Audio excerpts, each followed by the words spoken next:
আসসালামু আলাইকুম। আজকে আমরা আসলাম বিএমইটির অফিসে। আমরা বিএমইটির অফিস ছাদের উপরে আছি। তো এখানে 22টা এসি আমার ছাত্রদের নিয়ে, এই যে ওরা যারা আমার এখানে ক্লাস করতেছে, তো তারা এখানে প্র্যাকটিক্যাল কাজগুলো কিভাবে আমরা করি। আমরা 3 টনের 3 ফেজের একটা এসি চেক করতেছি। এখানে সবগুলো এসি চেক করবো, কোনোটার কম্প্রেসার খারাপ, কোনোটার গ্যাসের সমস্যা, কোনোটা সার্ভিসিং লাগবে। এই যে আমাদের এখানে ছাত্ররা আসছে, ওরা অলরেডি এখন কাজ বুঝে এবং করতে পারে। গত 1.5 মাস 2 মাস ধরে কাজ শিখতেছে। তো এখানে আমরা একটু দেখাই, আমরা 3 ফেজের মোটর দেখে কোনো প্রকার ভয়ের বা আতঙ্কের কোনো কারণ নাই। তাহলে আমরা বলছিলাম যে 3 ফেজের যে মেন লাইন থেকে ডাইরেক্ট সার্কিট ব্রেকার থেকে এই যে দেখো কানেক্টর থেকে ডিরেক্ট কোথায় চলে আসলো, ম্যাগনেটিক কন্ডাক্টরে। এইখানে কিন্তু 3টা ফেজ লাইন দেওয়া আছে, কিন্তু এই সুইচটা কন্ট্রোল করতেছে কে? ইনডোরের যে সার্কিটটা, এই যে ইনডোরে কিন্তু লাইন কটা গেছে 3টা, মানে ইনডোরের ভিতরে একটা ফেজ, একটা নিউট্রাল, আর একটা হলো রিটার্ন ফেজ, যেটা শুধুমাত্র এই ম্যাগনেটিক কন্ডাক্টরটাকে কি করবে? অন অফ করবে। এখানে এই এসিতে হাই প্রেসার কাট আউট বা লো প্রেসার কাট আউট দেয় নেই। এখানে তোমরা ছোট ছোট এসির মধ্যে যে সার্ভিস বাল্বগুলো দেখো,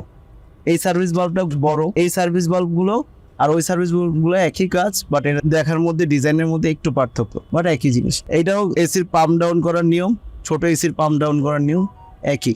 এই যে কম্প্রেসারটা, এই কম্প্রেসারটাকে বলা হয় স্ক্রোল টাইপ কম্প্রেসার। এর বডিটা প্রায় রোটারি কম্প্রেসারের মতোই, কিন্তু এর সাথে কোনো অ্যাকুমুলেটর নাই। এই কম্প্রেসারের অ্যাকুমুলেটর থাকে তার পাশে। অ্যাকুমুলেটরের কাজটা কি আমরা বুঝি কিনা? অনাকাঙ্ক্ষিত তরল হিমবাহ কি করে? বাষ্প করে দেন এটা কম্প্রেসারে প্রেরণ করে। কম্প্রেসারের নিচে একটা হিটার দেখা যায়, যে এটাকে বলা হয় ক্র্যাঙ্কেস হিটার। ছোট ছোট এসি দেখছি একটা ফ্যান মোটর থাকে, এটাতে কয়টা দেওয়া আছে? মানে কন্ডেন্সারটা বড় দেখে এর বেশি তাপ হয়, বেশি তাপ বের করতে হয়, ঠিক না? এই এসির কাজগুলো করতে গিয়ে আসলে ভয়ের কোনো কারণ নাই। যে এগুলো এসির কাজ, ছোট এসির কাজ, বড় এসির কাজ, সবগুলো কাজই এক। শুধু বুঝতে হবে যে আমাদের প্রত্যেকটা কাজ ভিন্ন ভিন্ন করে আগে বুঝে নিতে হবে। কোন যন্ত্রটা কি কাজ করতেছে, এখানে এটার কি কাজ করতেছে, এটার কি কাজ করতেছে, এগুলোর কি কাজ করতেছে, প্রত্যেকটা কাজ আমরা বুঝে নিব। এগুলো আমরা ক্লাস থেকে সলভ করব এবং কাজে এসে যেন আমাদের এগুলো বুঝতে কষ্ট না হয়।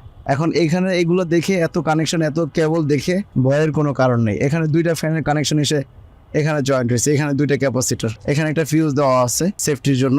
আশা করি আমরা ক্লাসের মধ্যে এগুলো ড্রয়িং এর মাধ্যমে বোঝাবো। আর এখানে যে এসির যে ডায়াগ্রামটা আছে সেগুলো, তারপরে যে এখানে যে এসি গুলো আছে এগুলোরও মধ্যে ওই এসি যেটা, ওটা কম্প্রেসার খারাপ। অবশ্যই এখানে অন্য একটা টিম নতুন এসি লাগাচ্ছে। তো এই যে এসিটার সেদিন দেখলাম 72 এমপিএন ছিল। হ্যাঁ, তো সরকারি অফিস আসলে এগুলো যত্ন করার মতো তেমন কেউ নাই। ওই দেখা যায় যখন এসি খুব নষ্ট হয়ে যায় তখন মূলত এসে ঠিক করতে হয়। এছাড়া কেউ যে বাৎসরিক মেনটেনেন্স বা ইয়ে করা, সেগুলো আসলে খুব একটা করা হয় না। ওই গ্যাস ঠিক আছে। We are from Probation